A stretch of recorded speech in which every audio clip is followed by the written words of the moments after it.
great to see everybody. My name is Laura Kikuchi. I'm with Riley's Way Foundation, and we're thrilled to have you join us for one of our Kind Leadership Series, where we bring in different kind leaders to talk about their work, share inspiring thoughts and stories, and let us know how we can get involved in the amazing stuff that they're doing.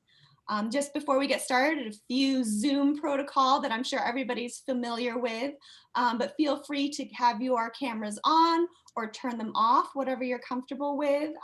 Make sure to stay on mute during the conversation. I think everybody does that nowadays automatically anyway. But at the end of the conversation, we'll be having time for Q&A. So you're welcome to share your questions in the chat, and we'll get to them at the end. And during that time as well, you're welcome to come off mute and ask your question, or our wonderful moderator can answer them for you, or ask them for you rather. So without further ado, I'd love to introduce our moderator. We have Tess Abraham joining us. She is a senior at Horace Mann School and part of the Bronx Riley's Way Council. At school, she is one of the co-presidents of the Feminist Students Association and a member of the Student Ambassador Program. And without further ado, I'd like to turn it over to Tess. Hi, everyone.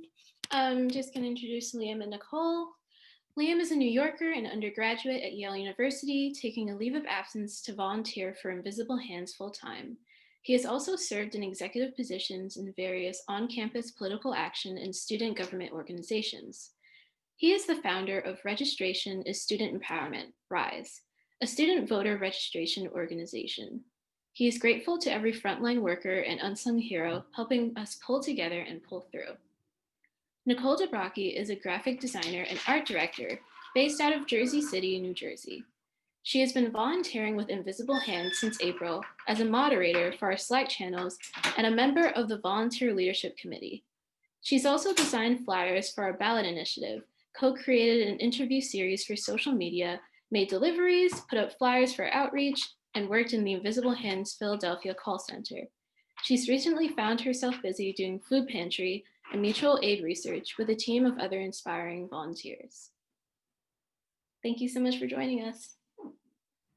Thank you so much for having me. I'm really excited to be here, and I know I speak for all of Invisible Hands when I say thank you to Riley's Way Foundation for having us on. Yeah, so just to kick off the evening in an informal manner, I was wondering if you or Nicole would like to say a fun fact about yourselves. Go for it, Nicole. So before I got into graphic design, I was a sculpture artist. So I have sculptures up and down the East Coast. So a fun fact of mine would be that I'm very familiar with working in a foundry, which is where you make like poured bronze concrete molds.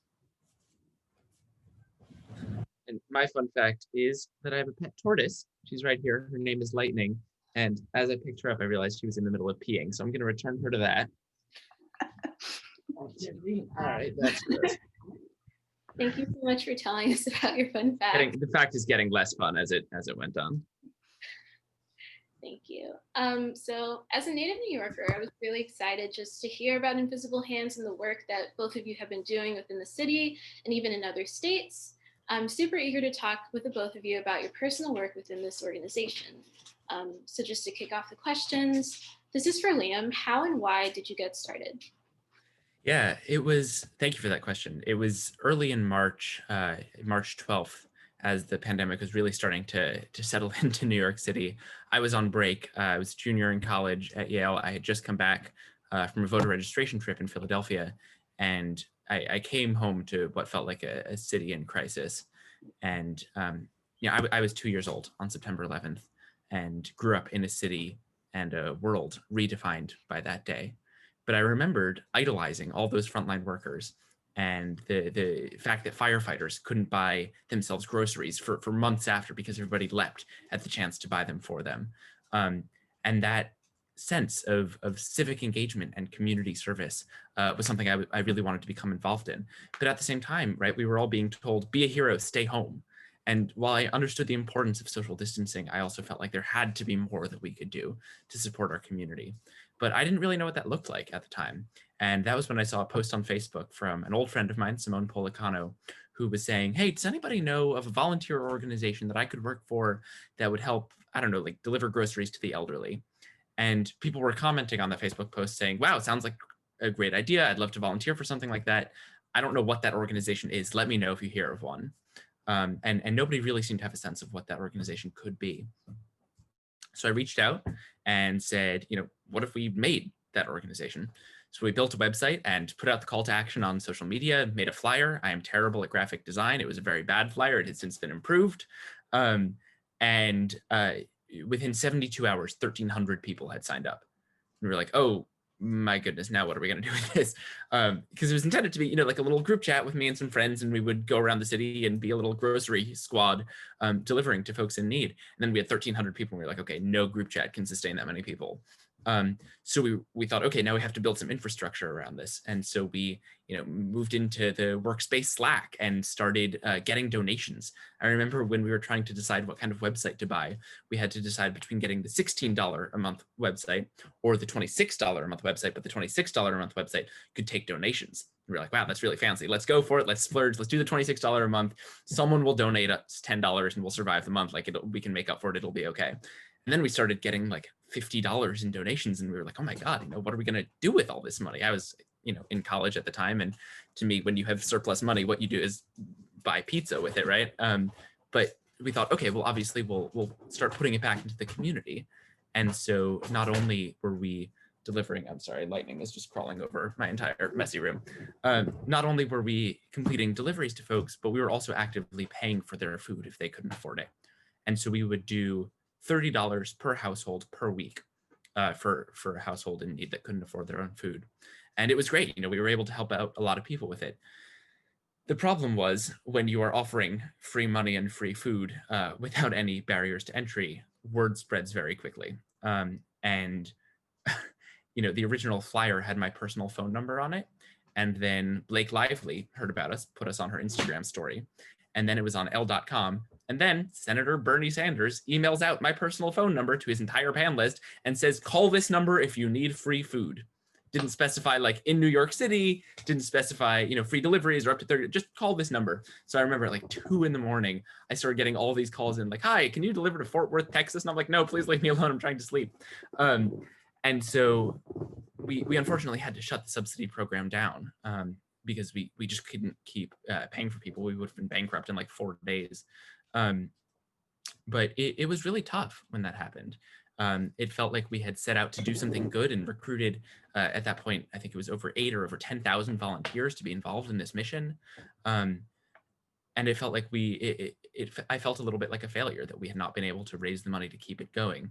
But then our incredible volunteer corps, some of whom are here tonight watching this, came together and came up with some really great ideas of how we could partner with food pantries and mutual aid organizations and religious institutions, places that had that food or funding that we could then bring to folks in need. And so that's been the service that we've been really expanding ever since then.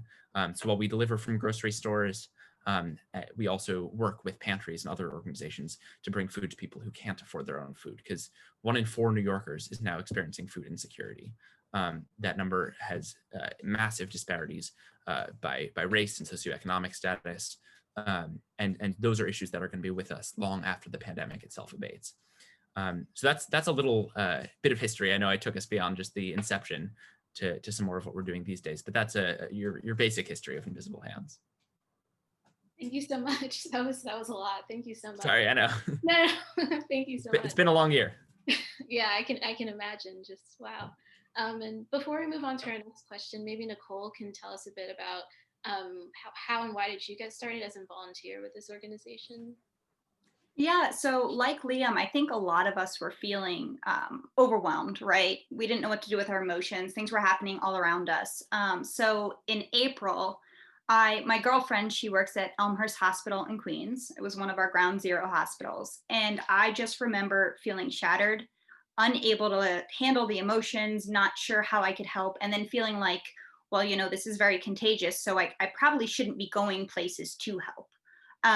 So I started immediately looking for any sort of organization that needed help on the back end to keep myself busy. My own business at the time was completely flatlined. Contracts had been shut down. Freelance projects were off the table at this point. And that's when I came across Invisible Hands, and I noticed that You know, they had started in March. By April, they were up and running on a website. There was numerous ways that I can get involved that didn't mean that I had to actually go out into the real world.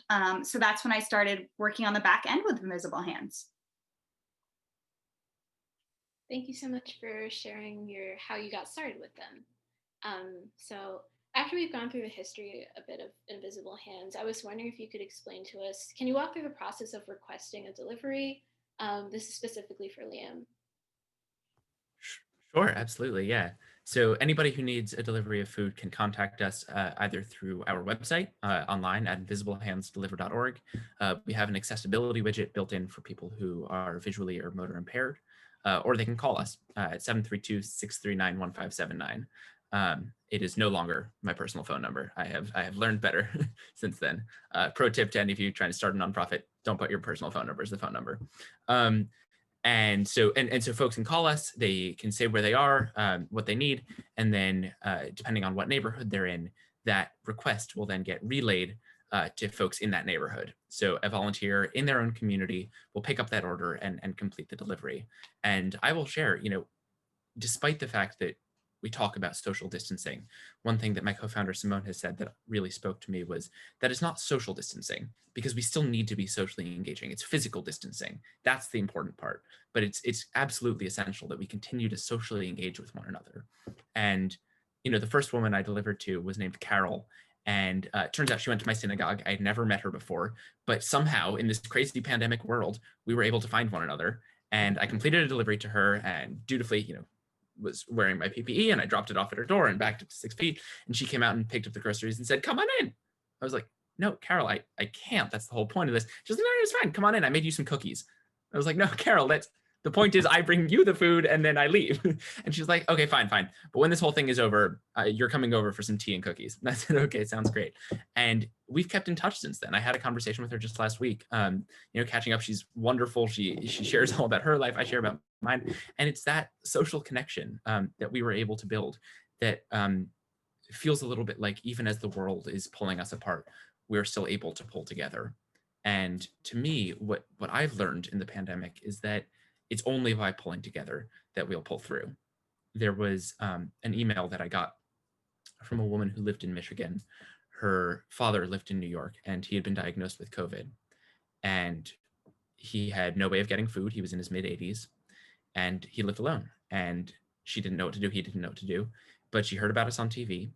She submitted a request, and his volunteer, Hunter, would come to his house every week and drop off groceries, drop off medicine, and then they would sit on either side of his door and they would talk, and they chat about their lives and their fears and their joys and what was going on in the world. And they never once saw each other. They wouldn't have recognized each other if they passed on the street, but they became friends. And she reached out to us to tell us that her father had passed away from COVID. But she said this volunteer's help was critical in getting him through his final days, that this complete stranger was able to be a resource for him when his own family couldn't be there. So those community connections, I think, begins to go beyond just hunger to address the deeper hunger that's been within all of us for a sense of belonging and a sense of purpose and a sense of community. And to me, and I think, and I hope to a lot of folks throughout the city and our service regions elsewhere, that's what we've been able to provide. Wow. I mean, what really struck out to me about what you just said was just, though we're physically distanced, we're still coming closer together as a city and coming closer together as a country and people just in general. So thank you for sharing those personal connections and stories. Nicole, maybe on the flip side of that, as a volunteer, maybe you can talk about the process of delivering and any experiences that you've had. Yeah, so once you find out that there is an order that's available, it gets sent out, and then a bunch of people in that general area can opt to take the order, and you work with something that's called Captain Delivery. They are amazing. We actually have one of our Captain Deliveries watching this right now, Iran. I will shout you out every time I see you. But they work as a team to really connect volunteers to recipients. So let's just say somebody places an order and I say, you know what, I can do it. It's my job. I get all the details of the order, and I know that ahead of time, right? So I know if it's a heavy order, or maybe I need a car, or if I can do it on my bike. So that allows me to gauge, whether or not it's a good opportunity for me. So I reach out to Captain Delivery, I say I'm available, and they submit the grocery order to me. And at that point, I contact our recipient. So I call the person that placed the order, let them know, don't worry about it, we've got it. We go over the grocery list and we pick a time that works for both of us. And I think that that's what's important here. You can volunteer one time, you can volunteer 80 times, it doesn't matter. We have people that volunteer and then go back to work and then volunteer again, or they have school schedules. But after you talk to the recipient, you shop wherever the recipient had suggested. Some people don't have a preference. You pick up the food and then you deliver it to the recipient's home. At that point, you're reimbursed. There's multiple ways that happens, either Venmo, Zelle, PayPal, you name it, but that's decided upon beforehand. So you don't have to worry about that transaction. And after that, you just send a photo of the groceries being dropped off at the doorstep, let the recipient know you're there, and everything's done. It really is a very streamlined process. I remember the first time I did a grocery order, I felt overwhelmed and nervous, because you have to understand, people like to grocery shop for themselves, right? So you're taking something that they used to have control over. And so sometimes people are very, very particular about what they want. But what's really good about Invisible Hands is that you have people like Captain Delivery on the back end. So you can field all those questions. You can reach back out to the recipient and ask specifics, right? They don't have any green apples. How are you feeling about a red apple? Depending on the way that you communicate with your recipient, sometimes they want you to send a photo of the produce. So you start to realize what people like, what people don't like, and they become like a grandmother or an aunt or a sister. I know that the one lady that I've always volunteered for is extremely picky about her produce. She'll probably never tell me I picked the best produce, but I pride myself in my produce picking. But you just hearing how thankful these people are, and how integral you are to their daily life is enough, right? So yeah, there's a number of ways that you pick up and drop off these orders, but that's one example.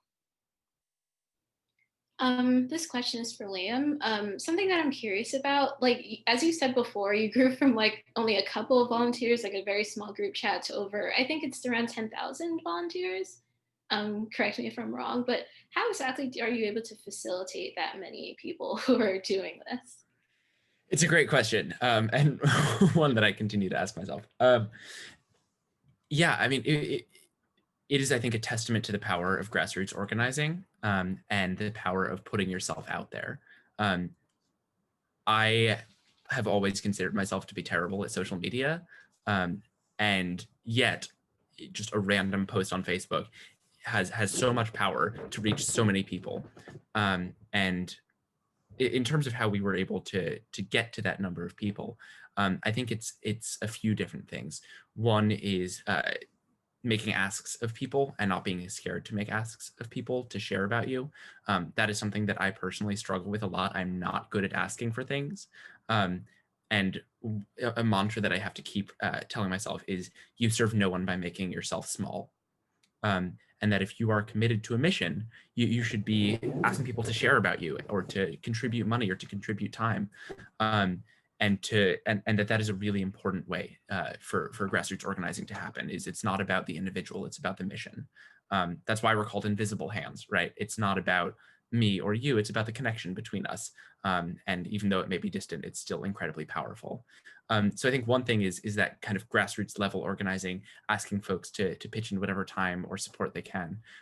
Another side to that, just on a, in terms of how to practically build a nonprofit organization, is leveraging press and media attention. We sent out a lot of pitches about, hey, here's this new organization, please help us spread the word. And we were lucky to get a lot of interest, because people were hungry to help right then and wanted to roll up their sleeves and get involved. So I think you kind of have to attack it from those two angles, of on a grassroots social media level, and also on a more institutional media level. And then in terms of how we support those volunteers, I think Nicole spoke really beautifully about how one of the nice things about Invisible Hands is you don't have to commit to an 8-hour shift on a Saturday, like a lot of other nonprofit volunteer opportunities do. Instead, it's you pick up a delivery when you can. So when you sign up, you aren't saying, I'm going to do this, 5 hours a week of this. It's saying, oh yeah, when I have time, I'll check in, see what I can do, pick up a delivery when I can. And if I can't, I'll move on with my life. And I think that that more flexible way of approaching volunteerism has been really helpful, especially during the chaos of the pandemic, but also for a relatively young volunteer base that has more, either has busier schedules or has less consistent schedules. I think that that kind of flexibility has been really helpful. But Nicole, I'd love to hear your thoughts on what makes volunteering at Invisible Hands different from other organizations. Yeah, I think you hit the nail on the head. I also just think that you see the immediate impact, right? So while you might work for any number of nonprofits and volunteer and feel really good about it, you're leading to a goal that you might not actually, maybe you don't get to attend the gala because the prices are too high. Maybe there's an age limit. Maybe they, serving drinks or it's at a bar. I had that happen to me numerous times when I was volunteering when I was younger. There's things that like limit you from being part of things just happening in the middle of the day when you're at school. So Invisible Hands offers you the opportunity, like Liam said, to do like a one-time thing, but it this is stuttering. It also offers you the opportunity to lend your talents, right? So if you're good at art and you want to sketch something, submit it, see if it'll be posted on Instagram. You never know. We have a bunch of different ways to volunteer. If you're bilingual, we need help. We have people answering phones and placing orders. So we need volunteers that know every language you can think of. This is New York, right? That's huge.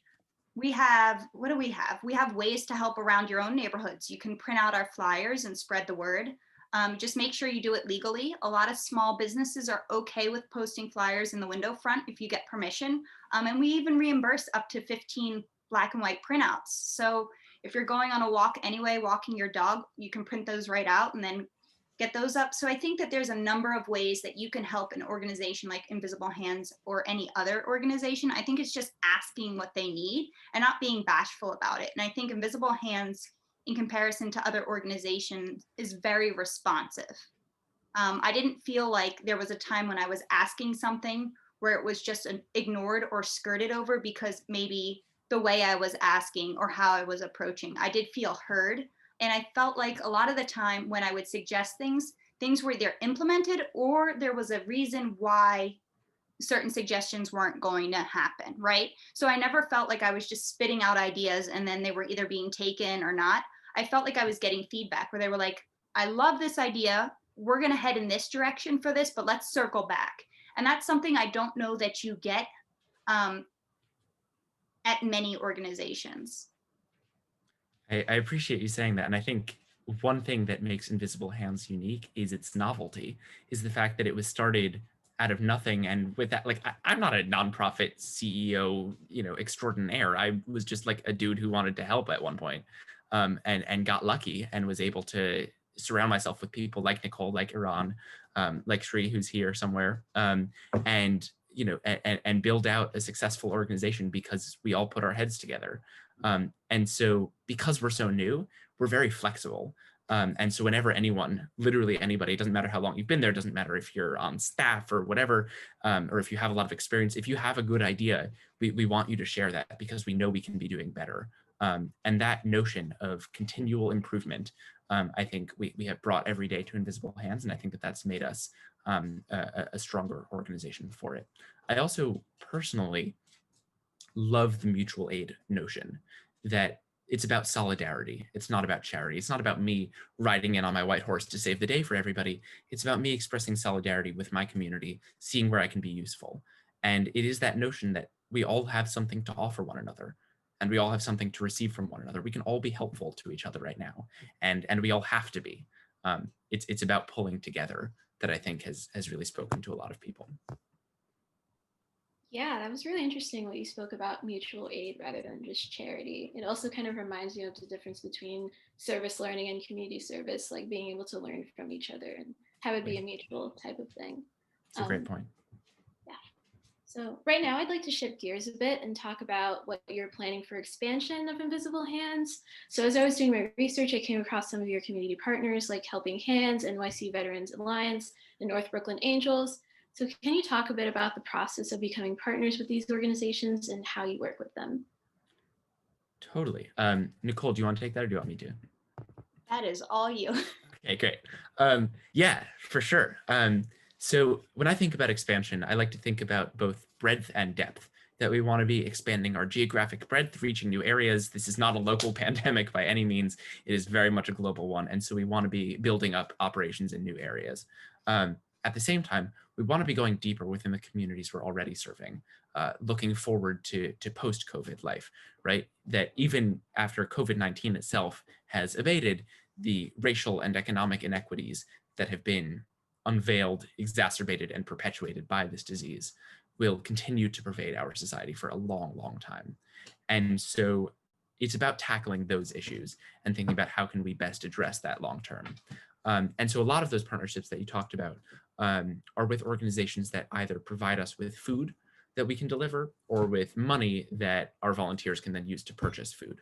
And that helps us provide a little bit more infrastructure and a little bit more support to folks who can't afford their own food. This past Saturday, for instance, I went to, there was a delivery in the Bronx that had been sitting there for a while. Nobody had claimed it. And I had a free Saturday. So I went up to the Bronx, went to this church, and they had a ton of food because they were the only pantry left in that neighborhood that had survived through the pandemic. And so all the food was going to them. And when I delivered to the woman who had submitted a request, she kept saying, "God is good. God is good." And it was a moment of real connection for the two of us. That even though I'm not, a particularly religious person, there was something beautiful in that she was seeing something beautiful and divine in a simple act of charity and of solidarity. So a lot of those partnerships in practice are just, we get to know them. We ask them, how can we support you? Again, it's a lot about listening and not assuming we know what the problem is, but rather asking, here's who we are. Is there any way that we can support you? What are your needs? And then working with them to pick up food from their headquarters and bring it to people in need. And then as we continue to expand, it's going to look similar. It's going to look like a lot of research and a lot of outreach, and essentially serving as nothing more and nothing less than a connective tissue between members of a community. Thank you. So I think next we'll ask a bit more about volunteering. And I know that both of you spoke a bit about it before and the process of it. So I'd like to open it up to how can people volunteer? All you, Nicole. Okay, yeah, so we have a couple of ways that we can volunteer. Sorry, there's a couple of ways that you can volunteer, right? We've got our call center, and that's basically where people provide referrals. People call for questions, and if we have answers, we refer them to other outside resources. We also help people place orders. So some people might not have access to a computer, so you could call and we will sit with you and go through line by line while we place orders. Sometimes they're just calling to simply let us know, hey, I received my delivery. The volunteer was excellent, which we get a lot of. And then we have Captain Delivery, which I touched on briefly before, which is basically a team that connects the volunteers to the recipients, right? So once a recipient has placed an order, we need to get that order in front of a bunch of eyes so somebody can say, I've got this order. So that's what Captain Delivery does in a nutshell. They are assigning you to an order, following up to see how your order went, or maybe resubmitting the order to let people know, hey, this order is still outstanding. Can anybody take care of it? We have another faction, which is volunteers in other languages, people that donate their time and then just pop on and off when we have questions or somebody in the call center that might need help and we have a question with translation. So you can help that way. We have our spread the word. I did drop one of the links in the chat. There's another link I can drop after I'm done talking so that you get reimbursement for that. Putting it in your social media is super helpful. You never know who needs help with these things, right? And somebody might hear about an organization and then forget the name. Something that I like to do when I post any sort of nonprofit in my stories is I like to hide the hashtags underneath the post so that it doesn't look messy, right? It's not distracting. So post it in your stories, slide the actual image down, type everything you want behind it because it'll still work in the algorithm, and then cover it with the actual image. It's a way for you to tag a bunch of different areas that might be, hard to reach. And then we have, room for anything else, right? If you have a talent, if it's artwork, if it's graphic design, if you want to lend yourself a skill, you know, we need everybody, and we value everybody. So don't feel like, oh, I'm not really good at painting. I'm not really good at this. Are you good at writing? We write things all the time. Maybe our flyers don't make sense in the language that we put out. Maybe you can say, you know what, this isn't technically proper in Spanish. We are always open to critique. And I think that that's what's really made us, excel at what we do. That sounds really great. It seems like there are like a variety of options for volunteers to kind of take. Just a follow-up question to that. Are teenagers or high school students who are under the age of 18, are they able to be involved in any of what you just said? The answer is yes. We need a parent to approve their application online. And if you're completing deliveries, we ask that someone over the age of 18 be accompanying you on those deliveries. But we work with like high school students all the time to do this like remote work for sure. Are there ways to get involved while social distancing? Can you speak a bit more about, like you said about, oh, if you're talented in writing and art, can you speak a bit more about that? And can you explain what it's like to volunteer remotely? That seems like a question for you, Nicole. You're the pro. Yeah, so I volunteer on the back end. I just kind of make sure that every time orders are placed, that people are either seeing them, or if they sat for a while, Captain Delivery is a completely remote opportunity. I just started, so I don't want to speak too much on that. But those are all remote roles. Like, you don't have to be in front of anybody for those roles. Call center is completely remote, and there's ways that you get trained for it, right? So you're just not thrown to answering a phone call. It's not as scary as it sounds. And then you really work hand in hand with other volunteers. So you'll always be able to reach out to me or anybody else in the community. We have people that are moderators on the back that you can ask questions. So remote work is anything behind the scenes. I really don't know how to go into it much more than any task that isn't a hands-on delivery will be remote, whether it's following up with a recipient, checking in on an order. Yeah, everything's pretty much remote these days. Awesome. And on another question is it possible for those who live kind of outside of New York City, tri-state area, and Philadelphia to volunteer and get involved? Is there any way for them to sign up without technically being in a chapter?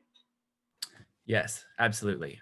So if you're interested in volunteering remotely, you can just put the New York chapter when you're signing up on the website. But we take remote volunteers from anywhere and everywhere. And if you're interested in bringing Invisible Hands to your area, there's also a form for that as well. It's on our website. If you do a Command F for expansion, you will see it there. So we are excited to be bringing Invisible Hands to communities nationwide. So if you have interest in helping us get started up there, it's a lot of work, volunteer recruitment, but if you're down for it, we would love to have you. Right now, I think we have a question from Ian Sandler. If you'd like to come off mute and ask your question.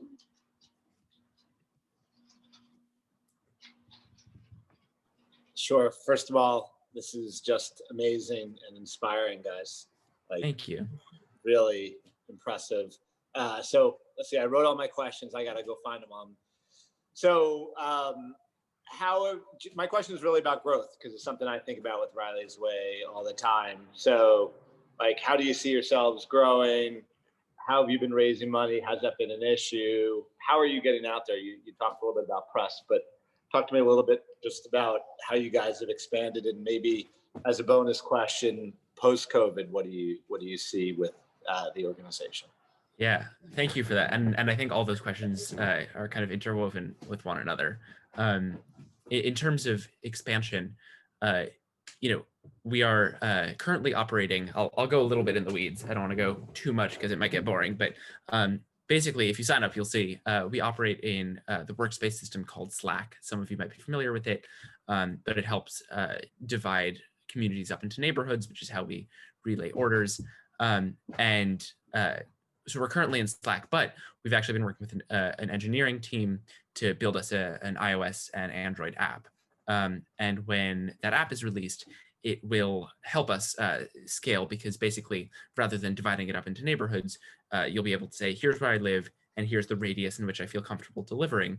And then once there are 15 or so people who overlap in a certain region, that region will be able to go live. And we'll be able to start completing deliveries in that area. And so that will make it a much more centralized approach to expansion rather than adding on chapters here and there. So it's going to become a little bit more like an Uber model than an Alcoholics Anonymous model, is how I've kind of been thinking about it. In terms of money, that is one of the many things that keeps me up at night. If you are so motivated to contribute, anybody, please visit us at invisiblehandsdeliver.org. We will gladly take your money. But it's one of the other things is, we've been working on a grassroots level to get support from folks who can contribute, $5-10 out of the kindness of their hearts.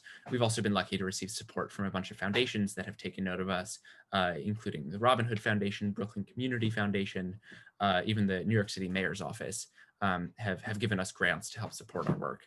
And so as we're looking to grow and take on additional staff members, et cetera, that is definitely front of mind, is how we continue to raise money. And so we recently hired a director of development to help us organize that more effectively. So it's definitely been building out a lot since the days of me getting Venmo'd $20 and being like, now where do I put this money? So, and having nonprofit dispensation, like all that stuff, all that infrastructure has been built up slowly over time, but is stuff that we're excited to be working on. And then post-COVID, like I talked about, this is a lot of these issues are going to continue on with us.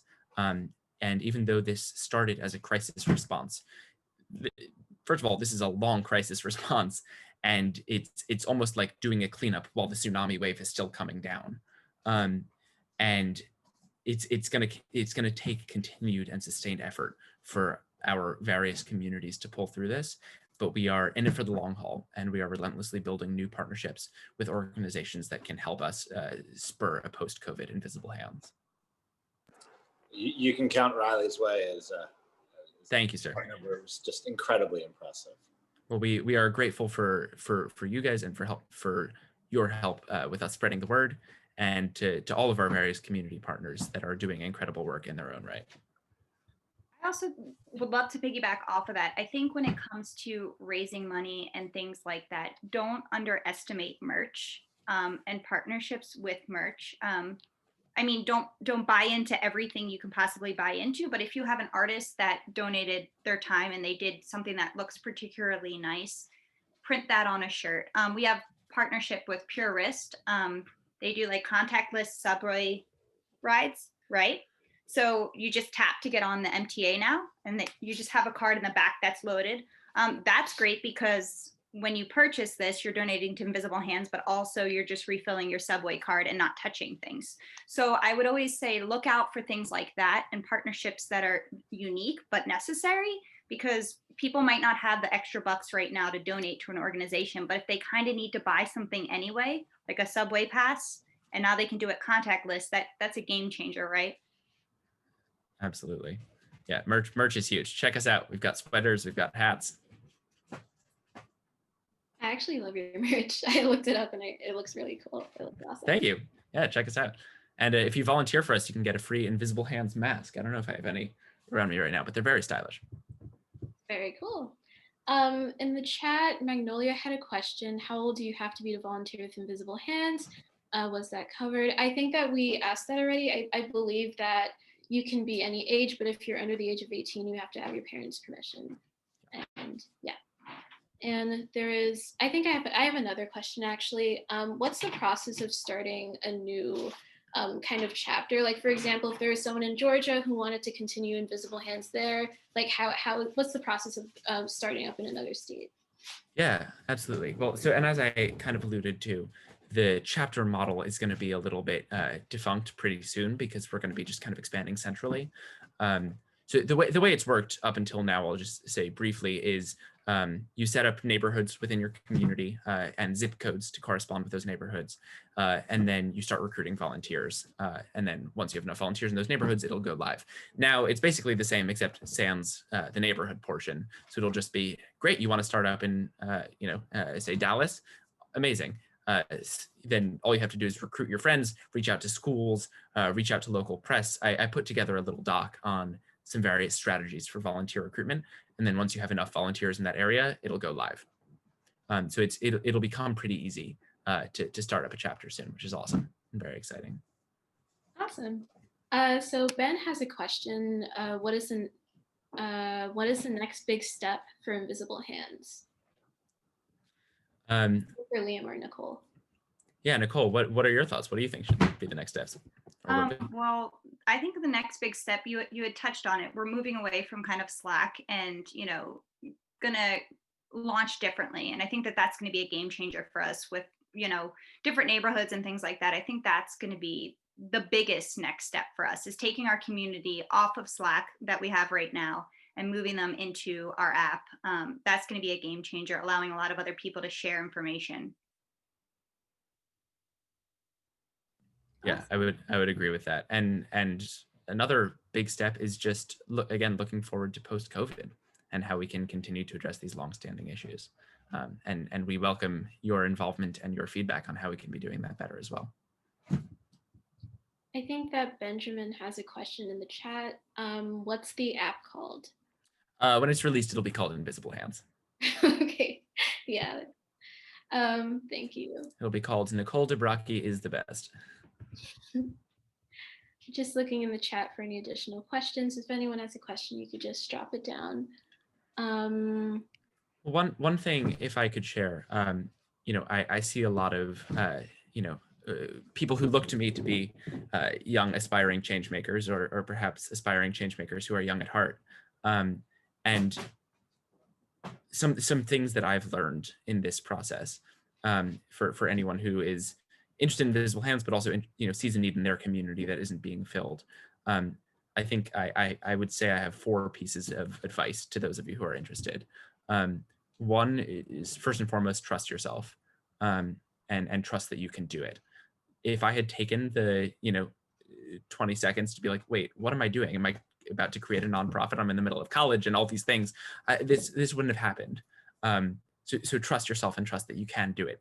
There will be a lot of sleepless nights. It will not always be easy, but trust yourself and trust your North Star that is guiding you in a good direction. At the same time, ask a lot of questions, right? Seek out the people who know more than you and treat that as a chance to learn. If there are other people doing similar work, email them and ask to meet up, do a Zoom meeting. Folks are really friendly, especially in the nonprofit world, and are excited for the chance to support kind young leaders. Third, I would say take criticism seriously, but not personally. That's something I learned that I saw Hillary Clinton said at one point, and I thought it was really profound. Because for me, I know that when someone criticizes me, my first instinct is to either think I'm a terrible person or to say, no, you're wrong and you're terrible for all these reasons. Both of those are bad instincts.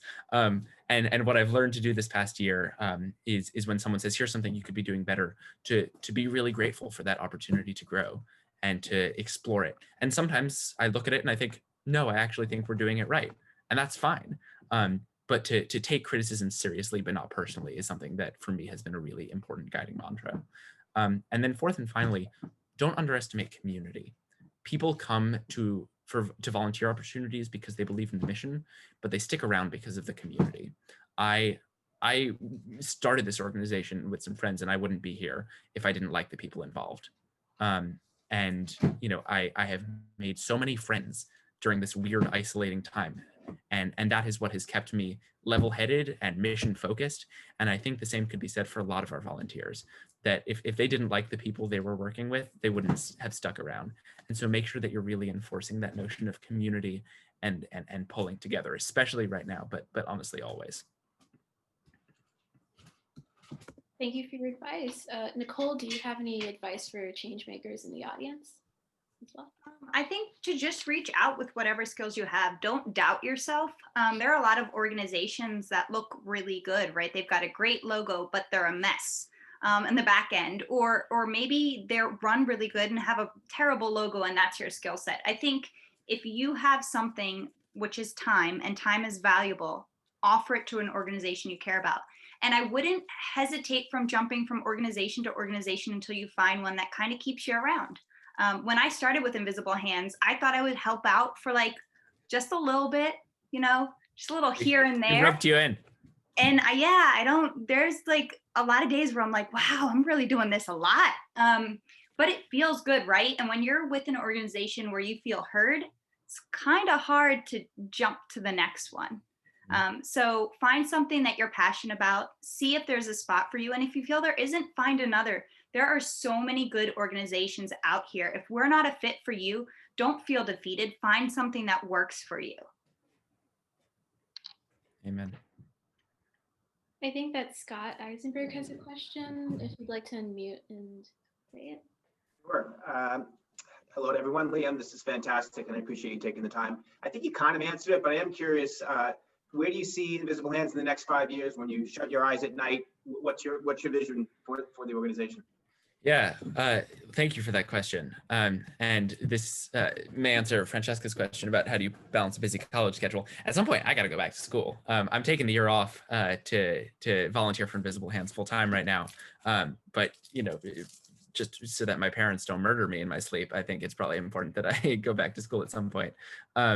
So one of the good things, though, is that we've gotten to a place where we can hire someone to take over operations from me, and so while I go back to school. Post-grad, personally, I don't know my own plans, but for the organization as a whole, I see Invisible Hands, knock on wood, hopefully being a real leader in the fight against food insecurity. I think that we are a volunteer corps of extraordinarily dedicated, bright and innovative people. And I'm not speaking about myself here. I'm speaking about people like Nicole and Iran and all the other volunteers on this Zoom and beyond, who put our heads together to form a crisis response.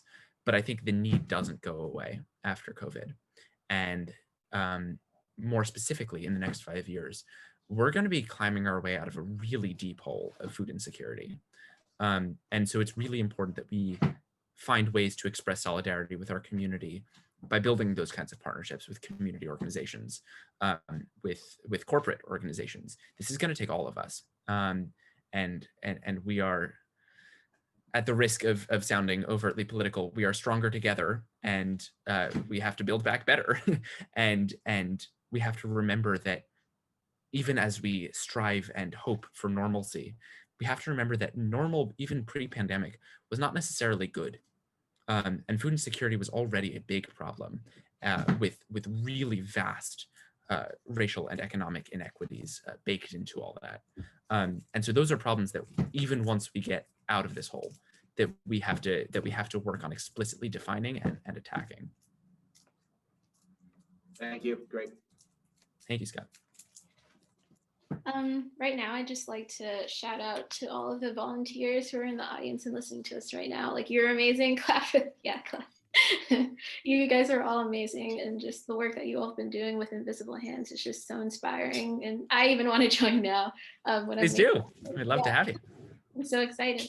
I think in the chat, I think Mindy Jacobs asked a while ago, how many people work with you, Liam, organizing all the volunteers in Food Pantry? Great question. Do you mean like on a staff, like on an admin kind of level? I think they mean, yeah. Yeah, so we have a director of Captain Delivery who oversees the shift managers for Captain Delivery, including, for instance, Iran, who is here with us tonight. And so there we have a director of Captain Delivery, we have a director of the call center, we have a director of volunteer engagement, and we have a director of partnerships. So those are the four main paid positions. Oh, and then director of development is a new position. And they all in their own ways help kind of corral volunteers and recruit volunteers and oversee them. So those are paid positions or volunteers? Those are paid positions. Gotcha. Great. I mean, it's amazing what you've created, Liam. Thank you. It is a real testament, I think, not in any way to myself, but to the people who saw a need, saw themselves being on the front lines and helping out, and felt like in this time of crisis they could make a difference, and they have. Thank you.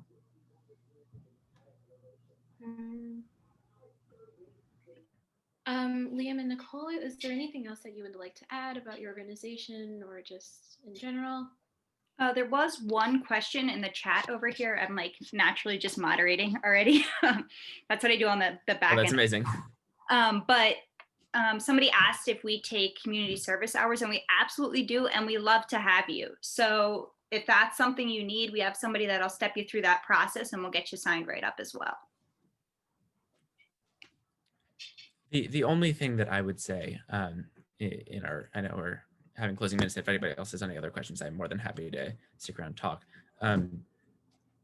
In these times, it is so easy to feel lonely and alone, and it's completely understandable.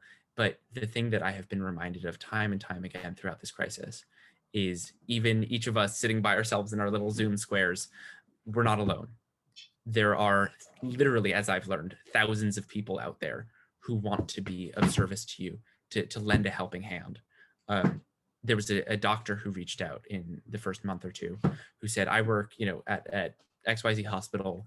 I work these 19-hour long shifts, but I always wear PPE when I'm with patients who have COVID, and I want to help out. How can I help out? And I said, what you can do to help out is go to sleep, please. You're getting 5 hours of sleep a night, and we need you well rested and taking care of people. But I don't know what motivates someone to that level of selflessness.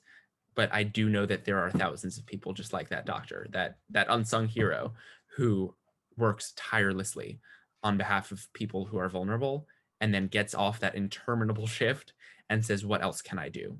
And given that it's the day after, Martin Luther King Jr. Day, he said, I'm gonna butcher this quote, but he said, everyone can be great because anyone can serve. You don't need a college degree to serve. You don't need to make your subject and verb agree to serve. All you need is a soul full of grace and a heart guided by love, so something like that.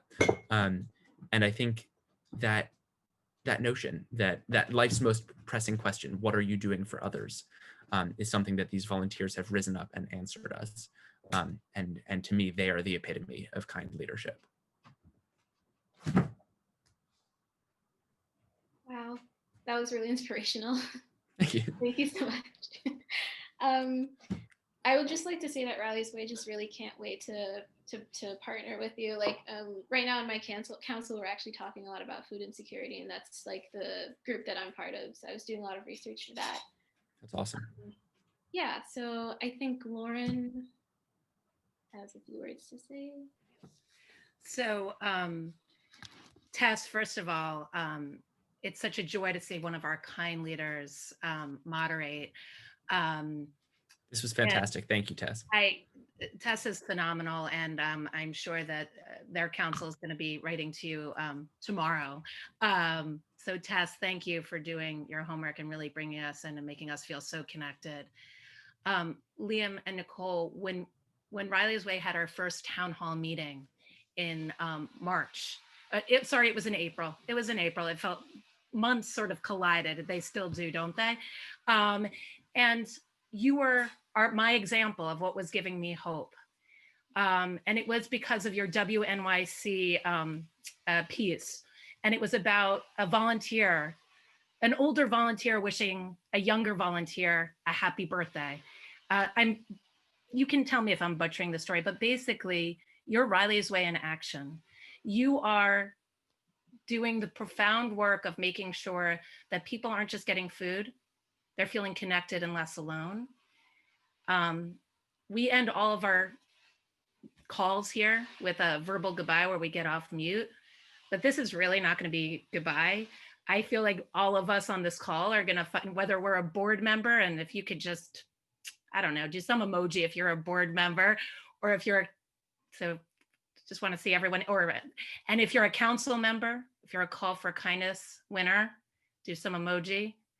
If you've gone to a retreat, if this is your first way to Riley's Way, I'm glad Invisible Hands brought you here, because Liam and Nicole, this is my long goodbye of saying this is not goodbye. I I can't wait to continue the conversation with you, hopefully tomorrow. So we always take ourselves off mute. If you have more questions, get in touch. We'll help you connect. We'll put up Invisible Hands website again. But does anyone have a question or say goodbye?